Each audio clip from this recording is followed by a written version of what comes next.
right, please help me welcome to the stage your next comedian, Ryan Harmon.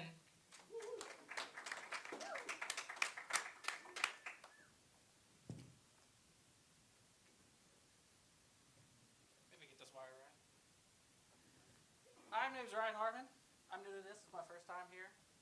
And yes, my wife did pick this out. It says release the choir. I'm a huge nerd. All right. I'm going to tell you a little story about myself from my history.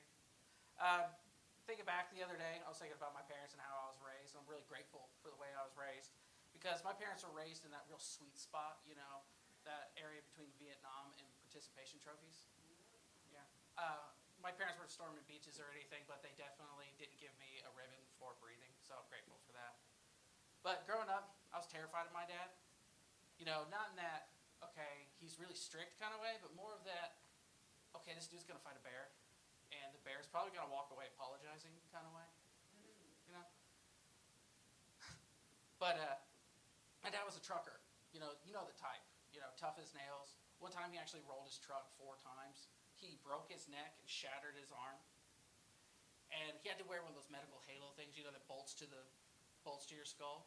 And then a couple weeks later, gets in a fight with a guy in a bar, throws him against the wall, and lifts him off the ground with a shattered arm. So, yeah, my dad was built different. Me, on the other hand, I was built like a broomstick with anxiety, if you can imagine it. When I was 17 years old, I had this longish hair. You know, that hair that just barely brushed your shoulders. Like trying to look cool, like I could have been in a garage band that only played Foo Fighter covers. Yeah. And my dad, he was traditional. Actually, he was a jerk. That's what I'm going for. He looked at me one day and he said, you know what? Your hair is getting too long. You're starting to look like a girl. You need to cut it. And I don't know what happened. I really don't know what happened. I don't know if my hormones kicked in. I had some kind of stroke.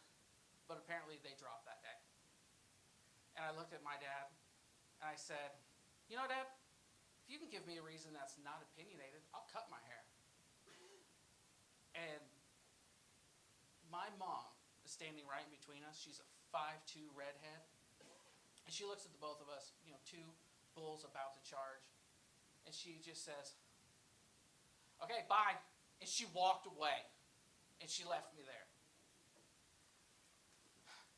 Nothing says, I believe in you, son, more than abandoning shit before the fists start flying. Now, go back to my dad. And his face is red. And not in that angry red or embarrassed red. No, nuclear freaking reactor red. Okay? So all I could think at this point is, well, this is how I go. My local paper is going to say, local teen dies face down in a pile of split ends. But then something weird happened. Really weird. He gave me this look I'd never seen before. A look of respect. Which is, like I said, it's weird because normally I'd be dodging a backhand, you know, or a look of disappointment. But nothing this time, just peace. Which scared me even more. I'm pretty sure I peed a little. That day taught me 2 things. 1, that sometimes standing up for yourself will earn you some respect. 2, my mom will choose self-preservation over parenting every time.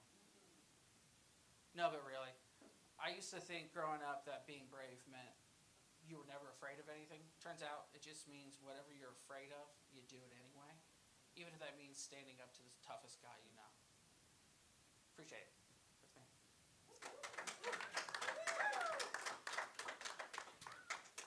Keep it going for Ryan, everybody.